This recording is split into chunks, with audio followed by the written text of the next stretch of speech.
ഈ രാഹുൽ മാങ്കൂട്ടത്തിലുമായി ബന്ധപ്പെട്ടുള്ള ഒരു വിവരത്തിലേക്ക് തന്നെയാണ് ഇനിയും പോകുന്നത്. ഈ കേസിൽ FIR രജിസ്റ്റർ ചെയ്തിരിക്കുന്നത് 5 പേരുടെ പരാതികളിലാണ്.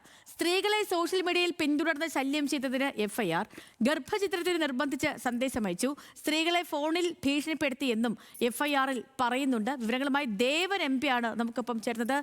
ദേവൻ, എന്തൊക്കെയാണ് ഈ FIR-ൽ പറഞ്ഞിരിക്കുന്ന കാര്യങ്ങൾ?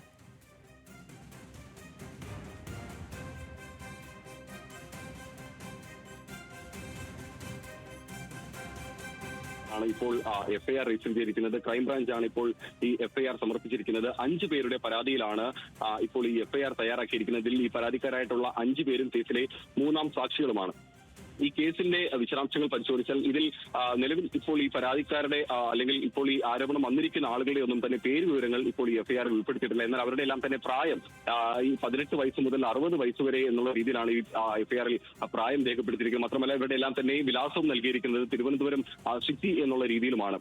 പ്രധാനമായും FIR-ൽ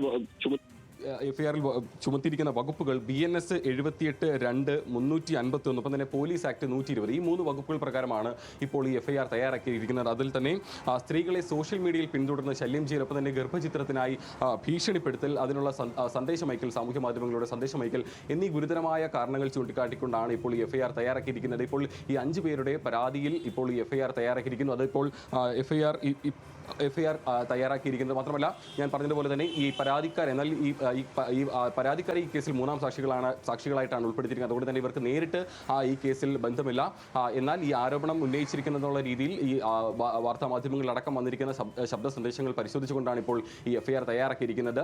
ഇവരുടെ എല്ലാം തന്നെ മൊഴി എടുക്കുന്നതടക്കമുള്ള നടപടികളിലേക്കായിരിക്കും ഇനി ഈ അന്വേഷണ സംഘം കടക്കാനും ഉള്ളത്. ഏതായാലും ഇപ്പോൾ ഈ പരാതിയിൽ ഈ ഗുരുതരമായ വകുപ്പുകൾ ചുമത്തിയിട്ടുണ്ട്. അതുകൊണ്ട് തന്നെ കേസിന്റെ നടപടികളിലേക്ക് കടക്കുകയാണെന്നുണ്ടെങ്കിൽ ഒരുപക്ഷെ രാഹുൽ മാങ്കൂട്ടത്തിന് ജാമ്യമില്ലാത്ത വകുപ്പുകൾ പ്രകാരം ഈ വകുപ്പുകൾ ചുമത്തിയിരിക്കുന്നതിനാൽ കടുത്ത ശിക്ഷാ നടപടികൾ നേരിടേണ്ടി വരും എന്നുള്ള കാര്യത്തിലും ഇപ്പോൾ ഒരു ധാരണയായിട്ടുണ്ട്. സേതു.